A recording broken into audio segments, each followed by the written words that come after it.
பிஸ்மில்லாஹிர் ரஹ்மானிர் ரஹீம்.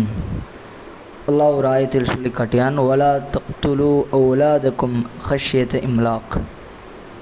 வறுமையின் காரணத்தால், வறுமையினுடைய பயத்தினால் உங்களுடைய பிள்ளைகளை கொலை செய்து விடாதீர்கள் என்று அல்லாஹ் சொல்கிறான். பிள்ளைகளை கொலை செய்வதா? பெற்ற பிள்ளைகளையா? ஒரு காலத்தில் நபி ஸல்லல்லாஹு அலைஹி வஸல்லம் வருவதற்கு முன்பாக பிறந்த குழந்தைகளை கொலை செஞ்சுருவாங்க. ஏன்னா சாப்பாடு கொடுக்க முடியாது, உணவு கொடுக்க முடியாது, வாழ்வாதாரத்துக்கான வழிகள் இல்லைன்னு சொல்லி அந்த வறுமையினுடைய பயத்தினால் பிள்ளைகளை கொலை செஞ்சுருவாங்க. அல்லாஹ் சொல்கிறான், லா தக்துலு அவுலாதக்கும் ஹஷ்யத இம்லாக். வறுமையினுடைய பயத்தால் பிள்ளைகளை கொலை செய்யக்கூடாது.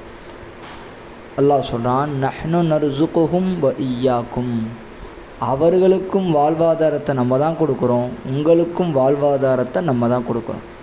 அந்த பிள்ளைகளை நீங்கள் வறுமையில் கொல்றீங்க, அவர்களுக்குண்டான வாழ்வாதாரத்தை நான் முடிவு செஞ்சுருக்கேன்னு அல்லாஹ் சொல்கிறான். அப்போயே நீங்கள் கொல்றீங்க, கொலை செய்யக்கூடாது.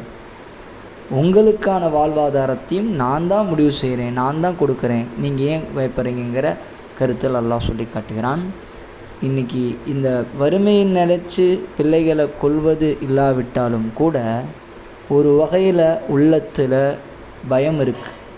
அதிகமான பிள்ளைகள் நமக்கு பிறந்தா, அதிகமான குழந்தைகள் இருந்தால் இங்கே நம்ம சம்பாதிக்கக்கூடிய சம்பாத்தியத்தினால வரக்கூடிய வருமானத்தின் மூலம் இந்த பிள்ளைகளுக்கு உணவு கொடுக்க முடியாது, உடை கொடுக்க முடியாது, நல்ல வசதியான வாழ்க்கை கொடுக்க முடியாது, நம்ம பயப்படுறோம். அந்த பிள்ளையை உருவாக்குவது அல்லாஹ், அவர்களுக்குண்டான வாழ்வாதாரத்தை முடிவு செய்வது அல்லாஹ்.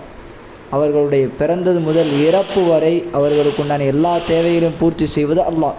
அப்படி இருக்கும்போது நாம் ஏன் பயப்பட வேண்டும்? அவர்களுடைய வாழ்வாதாரம் சொந்தமாக அல்லாஹ்வே வாக்குறுதி கொடுக்கிறான், நஹ்னு நர்சுகுஹும் வ இய்யாக்கும்.